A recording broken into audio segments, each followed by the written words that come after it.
ఇంత ధైర్యం చెప్తున్నారు సమస్యనే లేదు ఇంకా గెలుస్తానని స్ట్రాంగ్ అనిపిస్తుంది సార్ మాత్రం ఇంకా తగ్గేది గెలవాలి మళ్ళీ నీ విజయాద్రి రోజు మళ్ళీ వస్తాడు అందరూ వస్తారు గెలవాలి వాళ్ళ పని పట్టాలి కదా దుర్మార్గుల పని పట్టాలి గెలిచి వదిలిపెట్టి కాదు కానీ నువ్వు నిలబడ్డవు చూసినావా నువ్వు సాకలేము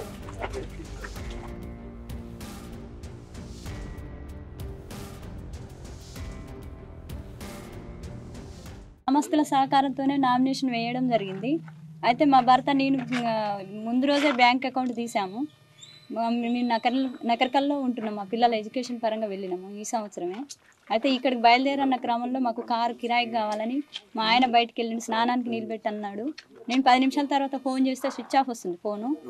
రోడ్డు మీదకి వెళ్ళిన కారు మనిషి ఇంతవరకు రాలేదు అని నేను ఫోన్ చేయడం జరిగింది. స్విచ్ ఆఫ్ వస్తుంది. అర్ధగంట సేపు అలా చేశాను. ఈ టైంలో స్విచ్ ఆఫ్ చేసుకోడు కదా నేను అనుకునేసరికి మా ఊరు మాజీ ఎంపీటీసీ ఉట్కూరు సందీప్ రెడ్డి అతను ఆయనకు భయపడి ఫోన్ చేస్తే అవునమ్మా గిరి ఫోన్ స్విచ్ ఆఫ్ వస్తుందని నాకు మాజీ మంత్రి భూపాల్ రెడ్డి సార్ గారికి కలిపారు లైను ఎమ్మెల్యే అయితే కలిపారు. అయితే ఆయన సహకారంతో సిఐఎస్ఐ సహకారంతో నేను అక్కడికి వెళ్ళడం జరిగింది సార్ దగ్గరికి. తర్వాతకి మందడి సైదిరెడ్డి మాజీ జడ్పీటీసీ చైర్మన్ ధనంజయ అన్న వీళ్ళందరి సహకారంతో నేను ఊరికి వచ్చి వీళ్ళ సమక్షంలోనే ఎస్ఐ సిఐ సమక్షంలోనే నేను నామినేషన్ వేస్తుంటే కూడా సందీప్ రెడ్డి తల్లి తండ్రి మా మీద నామినేషన్ కాగితాలు దింపడానికి ప్రయత్నించారు. పోలీసుల ముందే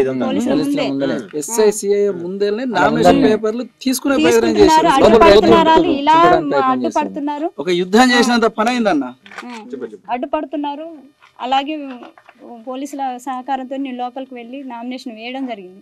వేసినాక కూడా మళ్ళా పోలీసులు ఎటువంటి యాక్షన్ తీసుకోవట్లేదు. ఆయన ఉదయం 9 గంటలకు పోయిన మనిషి సాయంత్రం 5 అయినా కానీ ఎలాంటి ఇన్ఫర్మేషన్ లేదు. పోలీసులు కూడా ఏం సపోర్ట్ చేయట్లేదు.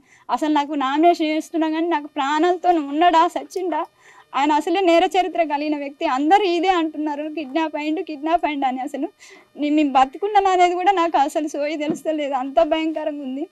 వచ్చినాక చూస్తే మళ్ళీ ఎస్పీ గారికి నేను కంప్లైంట్ ఇవ్వడం జరిగింది. నల్గొండ వీళ్ళని నా పిల్లల్ని తీసుకొని సార్ ధనంజయ అన్న వెంట ఉండి నాకు మందడి సైదిరెడ్డి అన్నయ్య మళ్ళీ నల్లమోతు భాస్కర్ రావు ఇంకా మాజీ జడ్పీటీసీ చైర్మన్స్ వీళ్ళందరూ కార్లో వచ్చి బెటాలియన్ కూడా ఉన్నారు నా ఎమ్మటి. అయినా సరే నా మీద అంతా అటాక్ చేసి నామినేషన్ చింపడానికి ప్రయత్నించారు. వీళ్ళ సహకారంతో మళ్ళీ నల్గొండకి వెళ్ళి ఎస్పీ గారికి నా కంప్లైంట్ ఇచ్చినాను.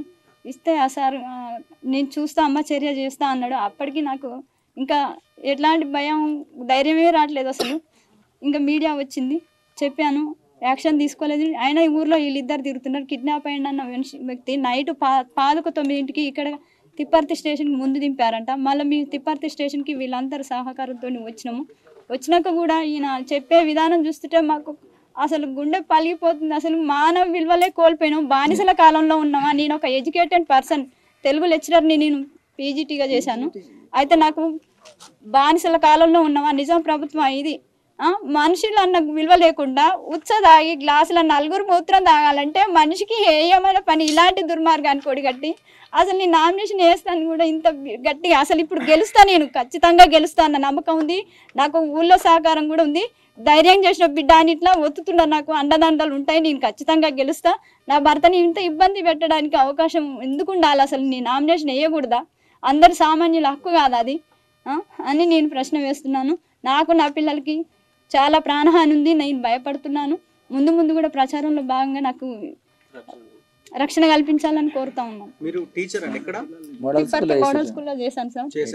రెగ్యులర్ టీచర్స్ ట్రాన్స్ఫర్ అయ్యారు. గెస్ట్ ఫ్యాకల్టీగా చెప్పాను సార్. ఇంకోటి ఏంటంటే ఇక్కడ యాక్చువల్ గా జనాలకు మామూలుగా చాలా భయంతో ఉంటున్నారు. వీళ్ళు మామూలు ఆయన ముందు రావడం కాదు, 1000 మంది వచ్చు కానీ భయం. ఫస్ట్ పోతే ఇప్పుడు ఏం లేదు, గవర్నమెంట్ పథకాలే సార్. ఆ ఇల్లు ఆయన ఇంటి నుంచి పెడతలేడు కదా, ఏమన్నా కానీ ఎంకరేట్ దగ్గర పోయి బిల్లులు అయిపోతాయేమో. ఇప్పుడు మీరు తను వాళ్ళ కిడ్నాప్ చేసిన తర్వాత మీ ఇంటికి రావడం గానీ ఏమైనా జరిగిందమ్మా? ఎవరైనా వచ్చి ఏమైనా చేసిరా? మీరు ఎక్కడెక్కడికి వెళ్ళారు? దాని తర్వాత ఎవరెవరిని సంప్రదించారు మా భర్త లేడని? మాజీ ఎమ్మెల్యే మంత్రి భూపాల్ రెడ్డి సార్ గారిని, మందడి సైదిరెడ్డి చైర్మన్ అన్నయ్యని ధనుజ్ అన్న 3 రోజుల నుంచి మా వెంటే ఉండి మాకు రక్షణ కల్పిస్తూ మా అన్నదండలు ఇప్పిస్తున్నారు మా సార్. ఊరోళ్ళే తీసుకొని పోయారు సార్ రూమ్ కానీ ఇబ్బంది అవుతుంది ఏమని రూమ్ అన్నీ కాంచి ఉంటే ఇబ్బంది ఏమంటే అవుతుందని వీళ్ళు ఒక్కగానే కాకుండా ఉంటే అధికారులు ఎవరు కలిసారా? ఎస్పీలను, కలెక్టర్ గారు ఎవరు పోలీసులు కలిసారా? ఎవరు కలవాలి? పోలీసులని కలిసినాము. ఎక్కడెక్కడ కలిసారు ఒకసారి చెప్పండి క్లియర్ గా. నల్గొండ ఎస్పీ కార్యాలయానికి వెళ్ళాం, తిప్పర్తి స్టేషన్ కి వెళ్ళాం. ఎస్పీ గారు కలిసారా? ఆ, ఏమన్నారు కలిసాం ఎస్పీ గారు? అమ్మ నీకు రక్షణ కల్పిస్తాం, ప్రొటెక్షన్ కల్పిస్తాం, అతన్ని బైండ్ ఓవర్ చేపిస్తాం, ఎలక్షన్ లో నీకు ఎటువంటి హాని కలిగించము అని అన్నారు. తర్వాత ఇంకెవరైనా స్వేచ్ఛ కలిసారా? వీళ్ళే తిరుగుతుండు స్వేచ్ఛగా కలెక్టర్ గారు వీళ్ళే ఎవరైనా డైలీ కలిసారా? నిన్న గిట్ట వచ్చిండంట ఇక్కడనే ఉన్నాడంట. ఇప్పుడు మీరు ప్రచారం చేయగలుగుతున్నారా అమ్మా? ఈజీగా అసలు ప్రచారం చేసే ప్రచారం పరిస్థితి కాదు సార్. నిన్న అసలు నిన్న నిన్న ఒకటి సార్, ఉందా? నిన్న తిరుమల మల్లన్న వచ్చిండు. అసలు ఏమైంది బీసీ మామూలుగా బిడ్డనని వచ్చిండు. ఒక 20 మందిని దగ్గరికి ఆయన తోటి లబ్ధి పొందరు చూసినావు. ఆ చెరువు డబ్బులు పెట్టిండు, ఆయనకి దాపిస్తుండు, తినిపిస్తుండు, ఏదో ఉంటది కదా సార్ కొంత. ఇక అట్లాంటి వాళ్ళని ఆడవాళ్ళని ఒక 10 మందిని బ్యాచ్ చేసిండు. వచ్చి మీ ఆయనకే చెప్తావు మాకు చెప్పావు అంటే ఫస్ట్ ఇప్పుడు మీరు మామూలుగా అడుగురు డిబేట్లా, వాళ్ళు మామూలుగా వాళ్ళకి ఏమైనా అవసరమా? ఇప్పుడు జరిగింది నాకు అన్యాయం, నేను వాళ్ళకైతే అన్యాయం చేయలేదు కదా ఒకట్లా. మామూలుగా ఇంకోటి నాకు పూర్తిగా వ్యతిరేకత భయంతో ఏడవడిపోతాను భయంతో. రూపాయి పెట్టకుంటున్నాం సార్, రూపాయి పెట్టకుండా ఆయనకి ఎన్నోటి వస్తే నాకు ఎన్నోటి వస్తుంది చూడమని. ఇద్దరు ₹1 కూడా ఖర్చు పెట్టొద్దు. గెలుస్తారా అమ్మ మీరు? నమ్మకం ఉందా? ఖచ్చితంగా ఉంది సార్. గ్రామ పెద్దలు ఒకటి ఆయన పైసలు ఎక్కువ పెడితేనేమో పైసలు ఎక్కువ పెట్టినా పెట్టకపోయినా కానీ మాక్సిమం వరకు 100 కొంచెం శాతం. రూపాయి పెట్టకపోతే మాత్రం ఎన్ని ఓట్లు పడతాయి సూర్రి. రూపాయి పెట్టకుంటే బరాబర్ ఉండాలి, మేము ఉన్నకాడు ఉండాలి. ₹1 ఎన్ని ఓట్లు పడితే చూడండి. మేము సామాన్యులు మీకు మా ఇల్లు ఆకారం చూస్తుంటే రౌడీజం ఇలాంటి చరిత్ర ఏం లేదు సార్. మామూలుగా వెంకరెడ్డి అనుసరి గారిని ఎట్లుందంటే విపరీతంగా, మళ్ళీ ఈడ పాదూరి శ్రీనివాస్ రెడ్డి అని ఉంటాడు, ఆయన అట్లనే ఆడ కనీసం ఆడ బీసీ నేషన్ జనరల్ ఆడ పరిస్థితి ఏడనైనా బీసీలు ఏడని ఫస్ట్ నామినేషన్ వేయడానికి గోదూరుగూడెం ఆరుగూడెం మాకు 3 గ్రామ పంచాయతీలు, ఇది ఎంబీటీస్ కాంప్లెట్. వాళ్ళు వేయడానికి ఉనికి లాస్ట్ రోజు వేసిర్రు. మేము వేసినాక వెహికల్ వస్తే మా పోలీసు వాళ్ళు ప్రొటెక్షన్, 4 ఎమ్మెల్యేలు వస్తే నామినేషన్ వేసిర్రు. ఈడ 3 యునానిమస్ చేస్తే గిఫ్ట్ ఇస్తాను ఆయనకే ఆరుగూడెం గోదూరుగూడెం వచ్చేంత వరకు కూడా ఎంత భయంతో సార్ మామూలుగా నిలబడ్డారు సార్. ఈ ఊరోళ్ళు ఆ ఊరోళ్ళు మమ్మల్ని చూసి బెటాలియన్ బస్సు దిగింది, 8 కార్లు, ఒక 2 తార్లు, ఇంత పోలీస్ సమక్షంలో సిఐ ఉన్నారు, ఎస్ఐ ఉన్నారు, పోలీస్ స్టేషన్ తిప్పర్తి మొత్తం ఇక్కడే ఉంది. ఆయన ధైర్యం చేయట్లేదు ఎవరు. అక్కడక్కడ అందరు వచ్చి 5 o'clock దాకా ఫుల్ బిజీ ఉంది. గుడికాడ ఆగిరు సార్, గుడికాడ ఆగిళ్ళు వస్తారు కాబట్టి అందరూ ఒకసారి మళ్ళీ జ్యోతి ఇబ్బంది అవుతుందని పోలీసు వాళ్ళు గిట్ట ఉంది కాబట్టి వేద్దామని భయంతో మళ్ళీ వీళ్ళు ముందుగాలే 8 నెంబర్లు వేసుకుర్రు, సర్పంచ్ చేసుకుర్రు. మంచిగా వచ్చిన వేద్దామని మంచిగా నరుకుదామని చూస్తుర్రు. ఇక ఎవరికి చేయొద్దు, ఇనమాస్ నెంబర్లు సర్పంచ్ కావాలి. కాదమ్మా, మీరు ఇంత కిడ్నాప్ అయింది ఇంత అయినప్పుడు అంటే ఏ సహకారం ఎవరు సహకారం ఇచ్చారు మీకు? ఇంత ధైర్యంగా ఎవరు ఇచ్చారు మీకు? అంటే ఇంత ఇబ్బంది ఉన్నా నామినేట్ చేశారు కదా సార్. మేము ఒక చదువుకున్న ఎడ్యుకేటెడ్ పర్సన్, నేను గడ్డ డిగ్రీ కంప్లీట్. ఏదో మేము పుట్టిన గడ్డ కోసం సరే మేము ఈ గడ్డ కోసం నేను ఒక 10 year కబడ్డీ టీం మెయింటైన్ చేసిన ఓన్ గా. ఏమంటే శ్రవణం, నేను ఇంట్లో ఖర్చులు పెట్టుకొని నేను చదువుకునేటప్పుడే ఊరి పేరు కోసం ఓన్లీ ఇనామస్ మెంబర్ ఉండి అప్పుడు అంతే పరిస్థితి. సర్పంచ్ పనులు చేయకపోయినా నేను నిలబెట్టి పనులు చేసిన సార్. మామూలుగా అడగండి మీరు, వాటర్ లేని పక్షంలో నేను కొన్ని అప్పు చేసి కూడా తెచ్చి మామూలుగా చేసిన రోజులు. మీరేమి ఏదో ఊరికే పోటీ చేసే వ్యక్తి ఏం కాదు.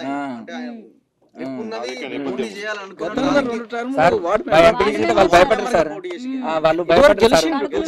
మార్నింగ్ గిట్ట ఎమ్మటున్న వాళ్ళు చెప్పారు సార్, గిరి అవతలోడు ఎట్లాంటి వ్యక్తి తెలుసు కదా, మళ్ళీ మమ్మల్ని బదనం చేసేదాన్ని జరిగితే మళ్ళీ అందుకని వాళ్ళు ఫుల్ వణుకుతారు సార్. అసలు నామినేషన్ చేసేటప్పుడు ఇక ఉండబట్టి 3 వేసారు సార్ నామినేషన్. ఎట్లా వణుకుతారంటే ఆ భయంతో వాళ్ళని చూస్తే ఇక అలా మామూలుగా విజువల్ చూస్తే మీకు అర్థమవుతుంది. ఇప్పుడు కనీసం ఎమ్మటున్న వాళ్ళకి రావడానికి సహకరిస్తలేరు. భయం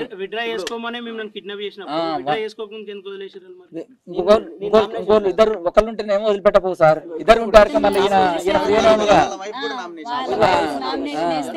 అదే లేకపోతే వదిలిపెట్టపోవు. అంటే కేవలం ఇది నామినేషన్ వేసే ముందు రోజు నుంచి మీరు ఈ రిజర్వేషన్లు కేటాయించినప్పటి నుంచి ఇట్లా ఇబ్బంది పెడుతున్నారా మిమ్మల్ని? లేదు సార్, మాకు మామూలుగా నామినేషన్ వేసినాం కాబట్టి నామినేషన్ వేస్తున్న నైట్ కాంచే మాకు స్టార్ట్ అయింది. అంతమంది ఏం లేదు. ఆయన మేము మాట్లాడకపోయినా సార్ వ్యక్తిగతంగా సార్ ఇప్పుడు నాదేమో ఉన్న దాంట్లో ఏదో నా పని నేను చేసుకుంటా, నాకు సేవ చేసే గుణం నాది. ఆయనదేమో ఒక ప్రొఫెషనల్, ఆయన మొత్తం నేనే ఈడ ఉండాలి, ఇంకోళ్ళు ఉండొద్దు ఆయన దాసీను ఆ చెరువు ఉంది మామూలుగా ఎవరి గిట్ట మన చేపలు పట్టిండు అంతవరకు ఇంటికి 2 కిలోలు తినేది మన పట్టుకుంటూ కనీసం డైరెక్ట్ అమ్ముకుండు మేర్వాన ఉన్న వాళ్ళకి ఏమంటే తాత 4 5 10 మందికి అలా ఉన్నోళ్ళకి ఎచ్చుకుండు మంచిగా అమ్ముకున్నాడు గెస్ట్ వాళ్ళ రూపాయి వేయలేదు అలాదే అది ప్రొఫెషనల్ ఇక మనం అన్నిటికీ ఎదురుపోయినాం అనుకో వీళ్ళతోటి ఎడగట్టుకుంటాం ఇక